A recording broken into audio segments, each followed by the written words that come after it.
السلام علیکم دوستانو، په دې هیله چې روغ جوړ وئ. دا ټپوسانو نن څه وکړل؟ دا ټپوسان دا په کرکټ نه پوهېږي، دا یو هم په کرکټ نه پوهېږي. د دوی هغه وجود، هغه سټایل، هغه ګرځېدل د لوبغاړو نه دي. شهزاد وایي زه ښه فټ وم، وایي هغه هوښیاران وایي دروغجن د دروغ وایي، عاقل د قیاس کوي. یو هوښیار انسان چې شهزاد ته وګورو نو هغه پوهېږي دا یا قصاب دی یا هوټلي دی.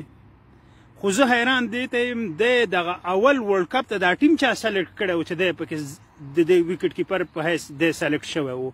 بیا د انګلینډ ته راوسته، بیا زهر وخورې چې پوهېدې را مې وسته او اوس مې راوستی دا چاټۍ مې راوستې. نو بیا د ورلډ کپ منځ کې دې چشته لېږه، هسې خو د میچونه نه شو ګټلی.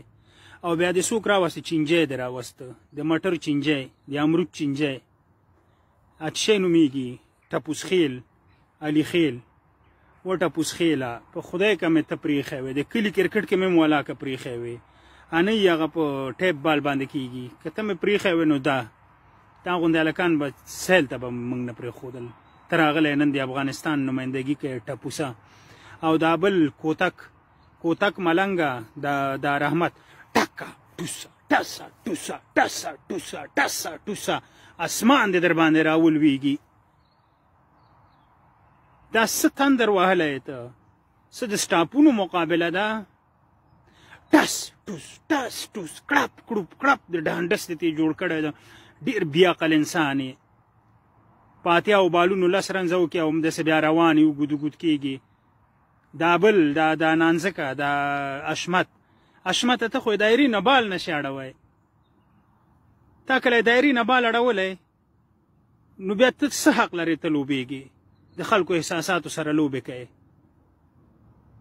او بیا په شارجه کې ولګېدې، اوږد وغځېدې، شفاخانې پورې لاړې و د شرمولو. دلته د نیوزیلینډ بالر وویشتلې، خلاص وغځېدې. ته به وایې که په زیګویا کې یا په داشکه لګېدلی ښه، بیا ته ولګېدې پرېوتې، وخو د شرمولو. بیا چې یو څوک داسې پرېوځي هغه دومره زر جوړېږي. دا خو که زه وایم همدغه یې پاسه مې درته ویکټې نیولې چې جګ سر ټپوسه خدای دی غر که روغ جوړې. ته یې لوبې نه یې چورګوړیه. په اتیاو بالونو لس رنزه وکړې، په هوایي شاټ پکې 2 متره هوایي نشی وهی. ته راغلی دلته نن د افغانستان نمایندګي کوې، ټولې دنیا ته مو شرمولو. دا بل دا کپتان څه نومیږي، دا سپږه ګلبۍ ته الراونډر یې. دا بل نبی الراونډر دی. دا بل ټپوس افغان، اصغر افغان. دا خو هیڅ شی هم نه دی. دا نه الراونډر کې راځي نه بیټسمین کې. نجیب بیټسمین دی، هغه ولې تاسو لاس راوباسئ او خپله مخکې راوځئ؟ لعنت دی تاسو په دې سلیکشن سه. او ته فضلي ته خو چېرته زهر وخوره. د دې هیواد سره ډېر سخت خیانت کوئ.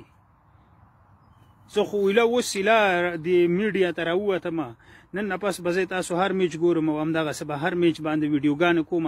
خو دا خو مې اوس سرسري د خپل د زړه بړاس وویسته. خو زه به تاسو سره نن نه پس پوهېږم. تاسو سیم بالر، فسټ بالر حمیدحسن کېنولی او خپله راخوشې ټپوسانو بال کوئ. ښه پوهېږئ دا پچ د سپینرانو نه دی. بس څه وکړم نو زړه مې اور اخیستی. زه به تاسو سره ګورم، ورک شئ ټپوسانو.